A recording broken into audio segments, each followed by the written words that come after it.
কেন্দ্রীয় মসজিদের কাছে চলে আসলাম বাক্সমুল।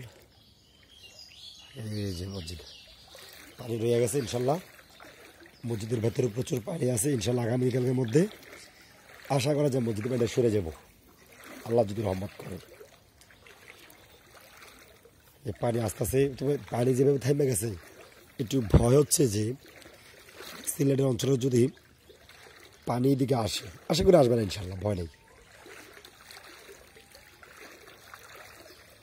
সবাই বাক্সমুলবাসীর জন্য যা করছে সারা দেশ, শুধু বাক্সমুল তো আমরা কৃতজ্ঞ, শুধু বাক্সমুল নয়, সারা বুরুচিগঞ্জের জন্য আল্লাহ প্রতিটা মানুষ যে পরিমাণ ত্রাণ নিয়ে আসছে, খাবার, পানি, শুকনা খাবার, কারণ ভিজা খাবারটা তো একদিনে শেষ হয়ে যাবে, রেখে রেখে খেতে পারবো, তাদের উদ্দেশ্য ছিল এটা।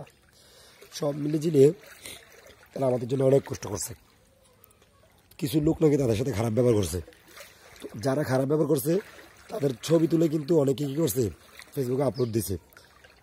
ঠিক আছে, এটা ঠিক আছে আমার মতে। এই যে ফজল স্কুলও পানি দিছে, আল্লাহ আমাদেরকে এই বিপদ থেকে উদ্ধার করুক, যত দ্রুত উদ্ধার হইতে পারে আমরা ততই আমাদের জন্য মঙ্গল। আমাদের ভুজাবাড়ি এটা দেখেন, আমি ঈদগাহটার দিকে দেখাচ্ছি। ভুজাবাড়ির যে মাঠটা ঘোড়া ঘর বা মাটির ঘর আমরা বলি, দেখেন কিন্তু এটাও ভেঙে গেছে। আহারে, মানুষ থাকবে কোথায়? থাকার ঘরে এগুলো মানুষ থাকতো কিন্তু